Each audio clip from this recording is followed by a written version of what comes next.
mein Name ist Jakob Huber. Ich bin bei Microsoft als der Marketingchef in Deutschland für den Bereich Bildung und Forschung verantwortlich. Das heißt für all unsere Marketingaktivitäten, unsere Go-to-Market-Strategie und auch die operative Umsetzung im Bereich der Schulen, der Hochschulen, der Forschungseinrichtungen, Bibliotheken, Museen, also alles, was irgendwie mit Bildung und Forschung zu tun hat.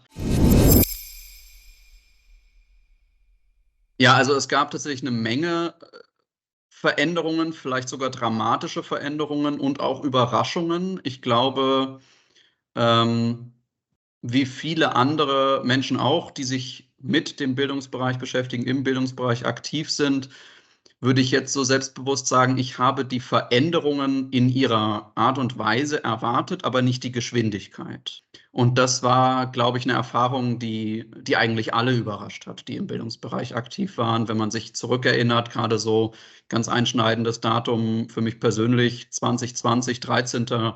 März, ein Freitag passenderweise, an dem die ersten Schulschließungen, also flächendeckenden Schulschließungen aufgrund von der Corona-Pandemie angekündigt wurden.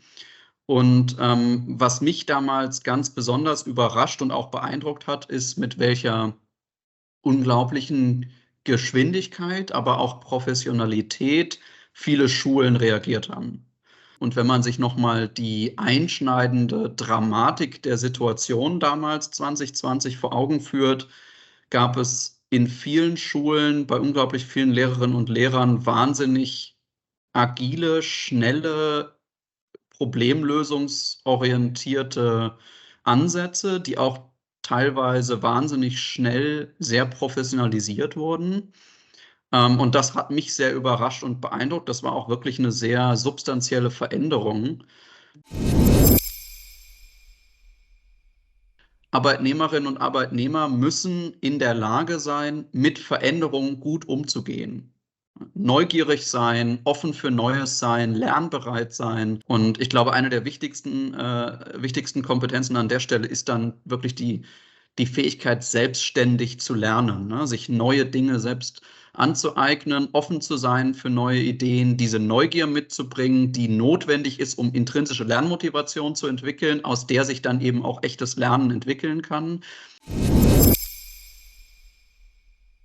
Mit Technologie kann ich das verstärken, was ich ohnehin gerne mache, was ich gut kann.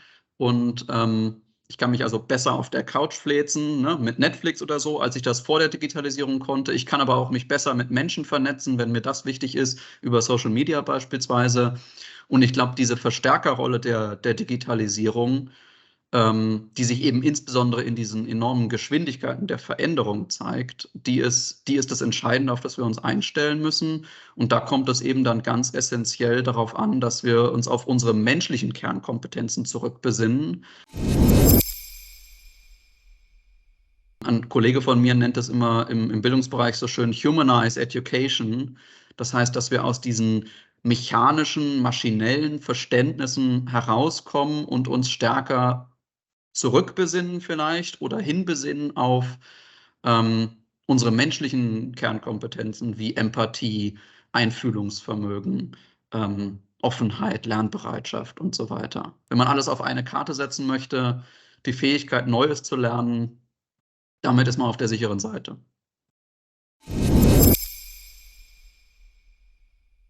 Ja und nein. Was ich aus persönlicher Erfahrung, aus Gesprächen mit Professorinnen und Professoren, Schulleitungen, aber auch mit Entscheidungsträgern im Bildungswesen als Eindruck insgesamt gewinne, ist, dass es eine teilweise enorm hohe Innovationskraft gibt, diese Dinge zu verändern. Ich denke zum Beispiel an die International University. Das ist inzwischen Deutschlands größte Hochschule mit über 100.000 Studierenden, die ganz interessante und völlig neue Konzepte des Studierens entwickeln. Das bleiben aber zumindest aktuell noch eher Ausnahmefälle. Es hängt oft an dem persönlichen Engagement einzelner Schulleitungen, einzelner Präsidentinnen und Präsidenten, einzelner Fachlehrerinnen und Fachlehrer vielleicht sogar oder Professorinnen und Professoren.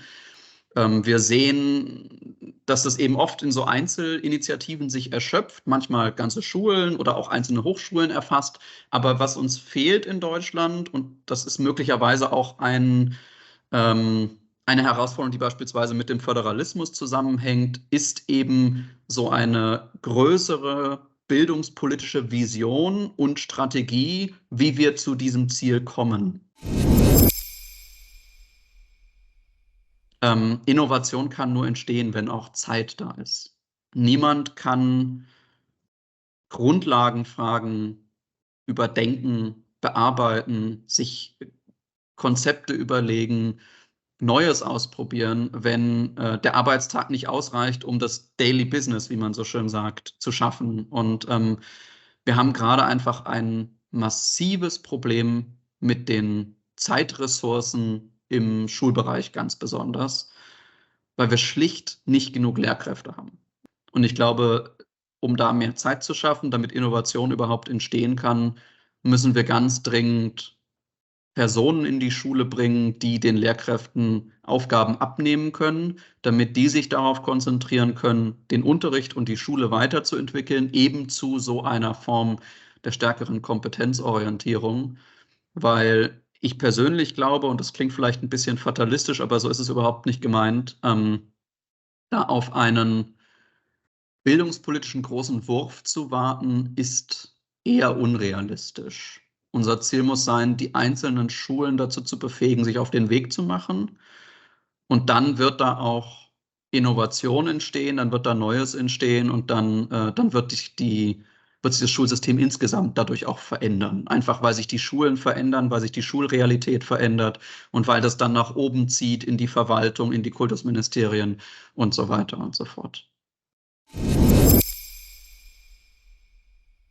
Diese ganze Digitalisierung der Lernangebote an der Stelle verbreitet einfach den Zugang zu Bildung. Ich muss mir nicht notwendigerweise von meinem Chef mehrere Tage freigeben lassen, um zu irgendeiner Fortbildung nach Buxtehude zu reisen. Ich muss nicht nach New York fliegen, um eine großartige Vorlesung zu erleben.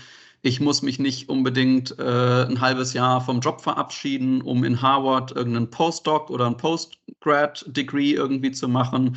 Ich bin in der Lage, auch begleitend zu meinem privaten Alltag an im Prinzip sämtlichen Bildungsangeboten der Welt teilzuhaben, insoweit ich die notwendige Sprache spreche, um daran teilzunehmen.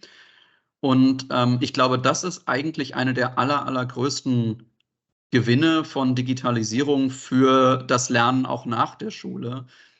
Und das ist dann vielleicht eher die Arbeitgeberinnen- und Arbeitgeberseite, ehrlich gesagt, erlaubt uns die Digitalisierung von Lernangeboten natürlich auch eine andere Form von Messbarkeit.